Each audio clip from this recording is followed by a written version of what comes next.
All right, so, you know, you've probably heard of 23andMe. Right. Maybe even thought about, spitting in a tube and sending it off Right. to find out some secrets about your family or your health. I mean, it was a pretty revolutionary concept. Right. I mean, getting a glimpse into your ancestry. Oh, yeah. And even some potential health risks, all from an at-home test. Yeah, it was a big deal. I mean, 23andMe really kind of like democratized access to this personal genetic information, It took it out of the labs and put it into the hands of like everyday people who are curious about like where they come from, their well-being. Exactly.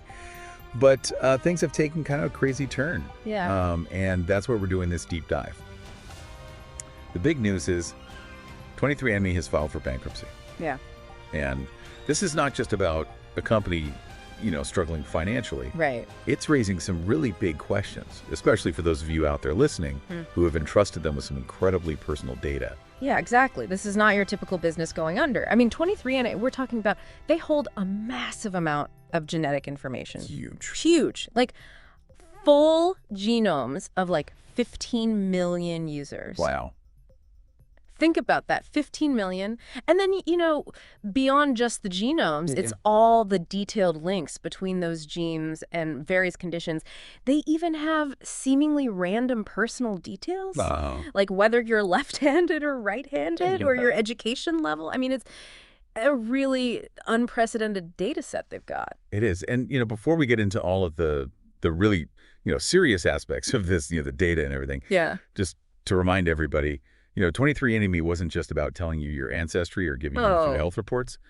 They really went in some other pretty significant directions. Exactly. So this wasn't just about like figuring out your own individual makeup. Like they wanted to use the patterns across millions of these genomes to pinpoint potential targets for new drugs, really like accelerate how pharmaceutical companies develop therapies, like really change the game. Totally. And around 2015, they started seriously getting into drug discovery, collaborating with big pharma and biotech companies. So for everyone listening today, our mission in this deep dive is to really understand what this bankruptcy actually means, especially for you. So we're going to explore, what does this mean for ongoing scientific research? That's a big one. Huge. And then crucially, what about the data privacy surrounding this huge data set? Right. So we want to get you up to speed quickly but thoroughly, because this could have some pretty big consequences. Yeah, absolutely. We want to give you all the info you need to understand what's at stake here. Totally. Cut through any of the confusion. All right. So let's start with the kind of, the financial side of things. Yeah. So despite the initial success they had in this ambitious move into drug discovery, it seems like 23andMe really ran into some major problems. Yeah, and it's interesting, right? They were pioneers. They created this whole direct-to-consumer genetic testing model, built this incredible database, but they struggled to actually turn their drug discovery efforts into a steady source of income. Right. And at the same time, the sales from their core testing services, those started to drop too. Right. Which, put them in a really tough spot financially. Yeah, I see. And how did they respond to all these financial pressures? Well, they had to take some pretty drastic steps, to try to stay afloat. So last year, November 2024, they essentially shut down their therapeutic programs, which was a huge part of their plan for the future. Good part. And then they had to let go of a lot of employees too, like 40% of their workforce. And then as a last-ditch effort, they even tried to branch out, get into things like telehealth services, and offering prescriptions for weight loss drugs. Yeah, interesting. But clearly it wasn't enough, right? I mean, it led to this bankruptcy filing. And this brings us to a really crucial question for all of you listening. I mean, what happens to all of that really sensitive genetic data now that the company's being put up for sale? Yeah, this is where it gets, really interesting, and understandably, people are pretty worried. Right. Because during the sale, the whole shebang, all that genome information, the detailed links to different health conditions, all those personal details from millions of people. 15 million people. 15 million people, it could all end up with the owner. Yeah. And that's what makes this bankruptcy so unique, right? You're talking about a ton of data, and it's really, really sensitive. It is. And, it's not just individuals who might be impacted by this. Yeah. researchers have really come to rely Oh, absolutely. on this data Yeah. from 23andMe. Right. Yeah, if you think about it, in the bigger picture of scientific research, 23andMe has become this valuable resource, for both scientists in academia and those in industry. Yeah. They've partnered on a ton of studies Right. looking into all sorts of things, like the genetics of sexual orientation, Yeah. the risks for Parkinson's disease, Yeah. genetic factors that could make people more susceptible to COVID-19, even long COVID. Wow. I mean, a huge range of topics. So this sale, it really throws a wrench into things, right? Mhm. For researchers and their ongoing projects, Yeah. will they even be able to access this data in the future? It's a big question mark. I mean, the sale could change everything about how the data is accessed. Yeah. It could hinder studies that are already happening, make it harder to start new ones. Yeah, that makes sense. Okay, so let's shift gears a bit and talk about something that I'm sure is top of mind for you listening. Yeah. And that's, data privacy and security. Yeah. This is where things get really sensitive. Absolutely. And I mean, that data breach they had back in 2023 where hackers got into the accounts of over 6 million users, that didn't help. Yeah. It just made everyone even more anxious about the security of this kind of data. Yeah. It showed us that even organizations that are handling this highly personal information, they can still be vulnerable to cyber attacks. Right. And what exactly did the hackers get access to? Well, reports say they got profile information, ancestry reports, Right. and in some cases, even bits of raw genetic data. So it's scary to think that this stuff could be used for targeted scams, discrimination, even if Gina prevents insurance companies from doing so directly. Now, 23andMe has said some things about data protection Yeah. during this sale, right? So what have they actually said to try to reassure people? Well, in their bankruptcy announcement, they said there would be no changes to the way the company stores, manages, or protects customer data during this whole court-supervised sale process. Right. So they're trying to tell users, don't worry, your information is safe throughout this transition. Okay, but is that enough to calm people down? I mean, given that data breach and the fact that we don't know who's going to end up owning the company, I mean, that's a big unknown. Right? Well, that's the million-dollar question, right? Because they can say that, but the reality is this is a bankruptcy. And a new owner might have completely different ideas about how to use the data, how to keep it secure. And we've seen, online, people are definitely worried about this. Yeah, and speaking of, anxieties surrounding this, the California Attorney General, Rob Bonta, he issued a pretty strong consumer alert about this whole thing, right? He did. It was a pretty bold move. I mean, with 23andMe in this financial mess, he straight up advised Californians to think about deleting their genetic data and even getting rid of their saliva samples. That's a pretty direct statement, It shows how seriously they're taking the potential risks here. So for those of you listening who are now thinking, okay, maybe I should delete my data. Yeah. What are the actual steps to do that with 23andMe? Well, from what I've seen, you got to log into your account, go to settings, find where it says 23andMe data, click on view, and then scroll down to delete data. And then you hit permanently delete data. And then to make sure it happens, you have to confirm it through an email they send you. I did hear some people had trouble with the website. Oh, really? At first, too many people trying to delete it once, but apparently they fixed it now. Okay, good. So that's pretty straightforward as long as the website's working, right? But it does raise a bigger question. And we'll get back to this. Yeah. Can users be absolutely sure that their data is really gone, like completely wiped out, once they hit that delete button? That's a good question. Okay, so before we dive into what people are saying online about all this, there's another interesting twist in this story, and that's the involvement of Ann Wojcicki, one of the co-founders of 23andMe. Yeah, this is where things get a little juicy. So right after they announced the bankruptcy, Wojcicki stepped down as CEO. But then she said publicly that she's going to put in a bid to buy the company back. Wow. So that throws a whole new wrench into things, right? I mean, if she gets it back, it could mean some continuity for the company, but maybe with a different financial structure, different leadership. Who knows? It definitely adds a whole other layer of complexity. You kind of wonder, what are her motivations? What will she do with the company and all that data if she got it back? Exactly. Okay. So now let's get into what people are actually saying about all this. Okay. So we've been looking at some Reddit threads. Star Conspiracy and R23andMe, and there's a whole range of opinions and concerns out there. Oh, yeah. So, as you can imagine, the Star Conspiracy thread, it had some pretty strong reactions. Yeah. One user brought up a warning Mm-hmm. they had posted like 7 years ago. Wow. They were saying it's risky Yeah. to give up this kind of, sacred identity to a for-profit company. Yeah. Especially one linked to a giant like Google. Right. And, that original poster, they're basically saying that they think this sensitive data has probably already been sold, multiple times. Yeah. To all sorts of entities, governments, insurance companies, Right. pharma companies, data brokers. All the usual suspects. Yeah, and for all sorts of reasons, right? Yeah. From research, which is, potentially beneficial, to Yeah. things that are, maybe a little less ethical. Right. Yeah. So it's interesting that those old anxieties are coming back up now. Right, yeah. With this bankruptcy. He's like, see, I told you so. Yeah, exactly.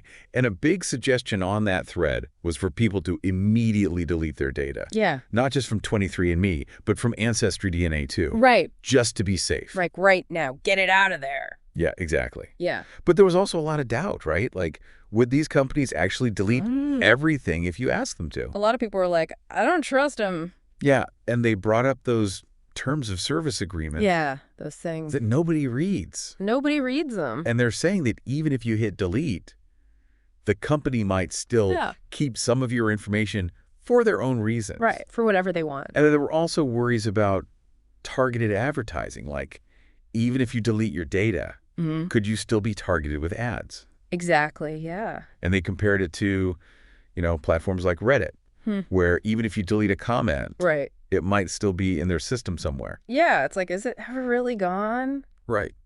We even saw one comment from someone claiming to work in the industry. Oh, interesting. And they were saying that it's standard practice to license out de-identified genetic data. That makes sense. And it's usually mentioned in the user agreements. Yeah. As a way to help with drug development. Which is important, right? I mean, think of the potential benefit. Totally. For medical research. Right. But even with de-identification, where they strip away your personal identifiers, some people argue that there are still risks. Right. Especially as technology gets better. I mean, what if someday they can figure out who you are from this supposedly anonymous data? Exactly, yeah. Like, what if they crack the code? Right. And, of course, one of the biggest worries that came up Yeah. was insurance companies. Of course. And whether they might use genetic predispositions to deny coverage. Right. Or jack up your premiums. Yeah, classic fear. Right. Now, it is important to remember that in the U.S. we have GNOW, the Genetic Information Non-Discrimination Act. Right. And that's supposed to protect against that kind of discrimination in health insurance, at least. Exactly. So GINA does provide some legal protection. Yeah. But there are some loopholes. It doesn't cover things like life insurance. Oh, I see. Long-term care insurance or disability insurance. Okay. So there are still some vulnerabilities there.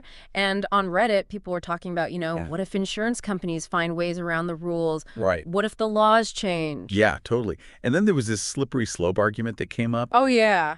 The idea that once your relative's DNA is in the database, it reveals things about you too, right? Right, even if you never took the test yourself. Even if you didn't do it. Yeah. So it's this whole ethical thing about how genetic data is connected within families. It's all tangled up. Right. And then on the conspiracy thread, unsurprisingly, there were some, pretty out there fears. Oh, yeah. The fringe stuff. Yeah, like what if someone plants your DNA at a crime scene? Right. Or even, what if they develop targeted bioweapons using your DNA? Like sci-fi stuff. Yeah, like almost like a movie plot. Yeah, exactly.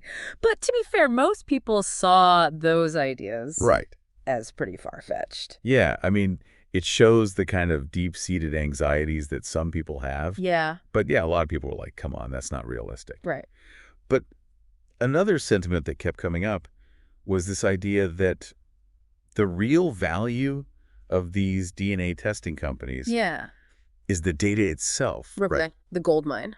So a lot of people were skeptical about whether they actually delete all your data, even if you ask them to. I mean, why would they? It's so valuable. Exactly. Especially in a bankruptcy, they're looking at what to sell, and the data is probably their biggest asset. Exactly. Now, there were some people who tried to be a bit more reassuring, saying that maybe the data 23andMe has isn't as valuable or as easily misused as some people think. And they pointed out that, with these at-home tests. Yeah. There's no real chain of custody, like there would be in a medical setting or for a legal case. Right, yeah. So they're saying that maybe this data wouldn't be as useful for things like insurance discrimination or in court because you can't be 100% sure it's really you. Yeah. That's an interesting point because, when you do it at home, nobody's checking your ID. Right, exactly. It's not like a blood test at a doctor's office where they know for sure it's you. So, that could limit how useful the data is for those shady purposes. Some people also said that maybe we're all overreacting a bit, that the concerns are a bit overblown. Blowing it out of proportion. Yeah, and they said maybe it's because people don't really understand how genetic testing works. Yeah. Or maybe it's the media, hyping everything up. Sensationalizing it. Exactly. And they also pointed out that, governments and healthcare providers, they already have access to a lot of genetic information through normal medical procedures. That's true. So maybe 23andMe doesn't have anything that special. Maybe it's not as unique as people think. Right. Now, there was also this theory going around that Ann Wojcicki's bid to buy the company back might just be a way to take 23andMe private. Oh, interesting. At a cheaper price. Yeah, like a strategic move. Exactly. So she could have more control, less scrutiny from the public market. Yeah. Makes you think. And it's important to remember, amidst all these concerns, that a lot of people have had good experiences with 23andMe. Oh, absolutely. I mean, people have found long-lost relatives and learned fascinating things about their ancestry. Yeah, the Reddit threads had some heartwarming stories, Right. People connecting with family they never knew they had. Right, so there's that side of it, too. Yeah, it's not all doom and gloom. Okay, now let's talk briefly about the concerns in the Our Jewish online community. Okay. They seem particularly worried about this whole situation. Yeah. And there was a strong recommendation to delete 23andMe accounts. Yeah, delete. And it's especially concerning because they mentioned past data breaches. Right. Where information about users with British and German ancestry was leaked. Yeah, that's not good. And there were these claims that they were targeting, quote, wealthy families serving Zionism. Wow. And it seemed to be linked to certain political events. Yeah, so it's not just about, abstract privacy concerns anymore. It's about the potential for real-world harm to specific communities based on their information being out there. And that's a really sobering reminder that data breaches can have very real, very targeted consequences. Yeah, it's a wake-up call for sure. So let's kind of wrap things up here. Based on all these discussions, what are the real takeaways for you, the listener, about the actual risks? Yeah. And maybe some reassurances in this whole mess.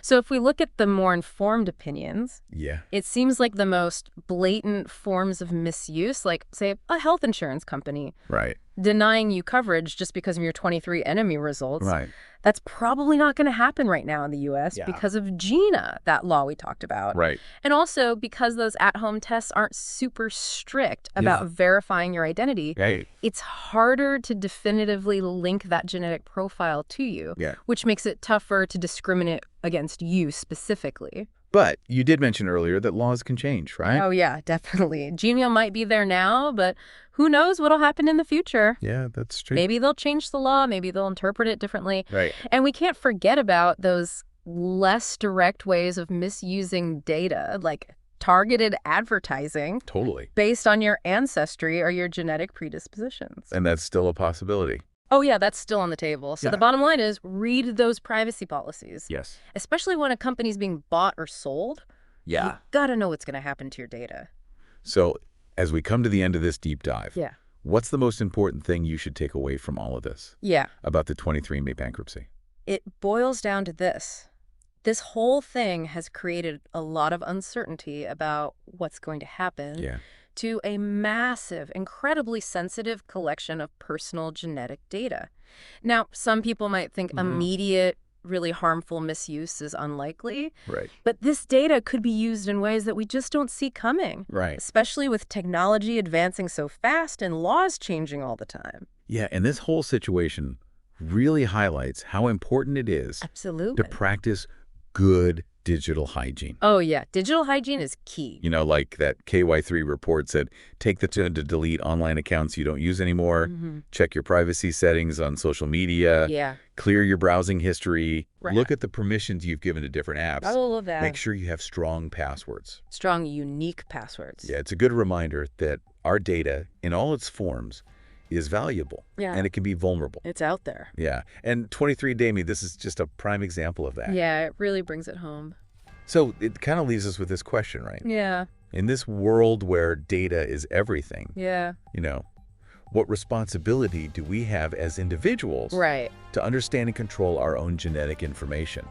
Big question. And what safeguards should be in place to protect this really personal data Yeah. from being misused in the future? Yeah, especially as genetic technology keeps advancing Right. and they get better and better at analyzing huge data sets. Yes, so something to think about. Food for thought. Yeah, definitely.